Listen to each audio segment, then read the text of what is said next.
ಇಷ್ಟು ಗಲೀಜಾಗಿರುವಂಥ ಕಿಚನ್ನ ಯಾವ ರೀತಿ ಈಸಿಯಾಗಿ ಕ್ಲೀನ್ ಮಾಡೋದು ಅಂತ ನೋಡೋಣ ಬನ್ನಿ. ಕಿಚನ್ ಕ್ಲೀನ್ ಮಾಡೋದಿದೆಯಲ್ಲ ಅದಂತೂ ಸುಲಭದ ಮಾತಲ್ಲ, ತುಂಬ ಎಣ್ಣೆ ಜಿಡ್ಡಾಗ್ಬಿಟ್ಟಿರುತ್ತೆ. ಅದಕ್ಕೋಸ್ಕರ ಇವತ್ತು ನಾನು ಅಮೆಝಾನಿಂದ ಕ್ಲೀನೆಸ್ಟ್ ಕಿಚನ್ ಕ್ಲೀನರ್ನ ತರಿಸ್ಕೊಂಡಿದ್ದೀನಿ.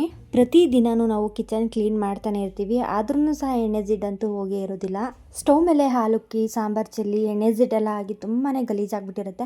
ಸೊ ಇದನ್ನಂತೂ ಕ್ಲೀನ್ ಮಾಡೋದು ಸಾಮಾನ್ಯವಾದ ಕೆಲಸ ಅಲ್ಲ, ಹೆಣ್ಮಕ್ಳಿಗೆ ಗೊತ್ತು ಯಾವ ಥರ ಇರುತ್ತೆ ಅಂತೇಳಿ.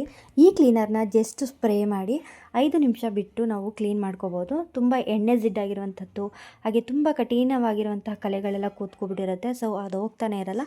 ಈ ರೀತಿಯಾಗಿ ನಾವು ಜಸ್ಟ್ ಸ್ಪ್ರೇ ಮಾಡಿ ಒಂದು ಸ್ಕ್ರಬ್ಬರಿಂದ ನಾವು ಕ್ಲೀನ್ ಮಾಡ್ಕೊತು ಅಂದರೆ ಆರಾಮಾಗಿ ಎಲ್ಲ ಎಣ್ಣೆ ಜಿಡ್ಡು ಕೂಡ ಹೋಗ್ಬಿಡುತ್ತೆ. ನೋಡ್ತಾ ಇರ್ಬೋದು ಎಷ್ಟು ಗಲೀಜಾಗಿದೆ ಅಂತೇಳಿ. ಚಿಮ್ನಿ ಆಗಿರ್ಬೋದು, ಗ್ಯಾಸ್ ಸ್ಟವ್ ಆಗಿರ್ಬೋದು, ಮಿಕ್ಸಿ ಆಗಿರ್ಬೋದು, ಪ್ರತಿಯೊಂದಕ್ಕೂ ಕೂಡ ಇದು ಯೂಸ್ ಆಗುತ್ತೆ. ಹಾಲಿನ ಒನ್ ಅಂತಲೇ ಹೇಳ್ಬೋದು. ಎಂತಹ ಜಿಡ್ಡಿದ್ರೂ ಕೂಡ ಹೋಗ್ಬಿಡುತ್ತೆ.